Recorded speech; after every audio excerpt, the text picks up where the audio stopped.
आँखको एउटा जाले रुमाल फुल गरेको छैन। केलै जान्छौ सानो तिमीले पिरातीमा भएन, पिरातीमा भएन। हे बरै सालको पाको टपरी हुने हे बरा।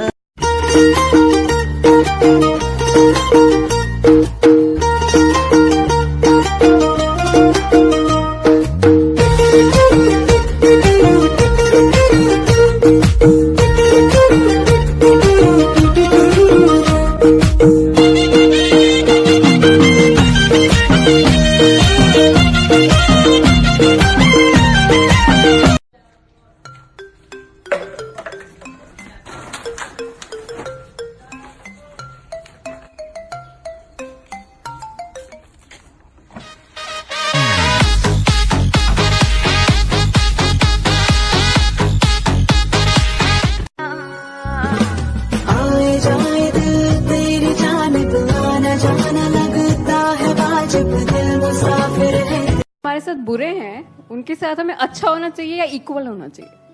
जो हमारे साथ बुरे हैं उनके साथ ना अच्छा होना चाहिए, अच्छा होगा तो वो आपको बेच के खा जाएंगे, और अगर उनके साथ बुरे होगे तो आप में और उनमें फर्क ही क्या रह गया, तो उनसे दूर रहो।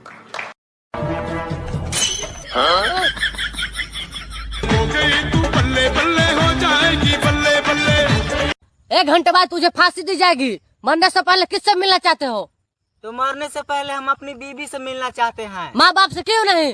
अरे माँ बाप तो जन्म लेते ही मिल जाएंगे, लेकिन बीवी के लिए पूरे 25 साल इंतजार करना पड़ता है। के जात बड़ा होले छछूना, आपन में हार होके कितना भी सुनर, बाकी दूसरा के कोठी में हरबे करी। जब मरद से हो जा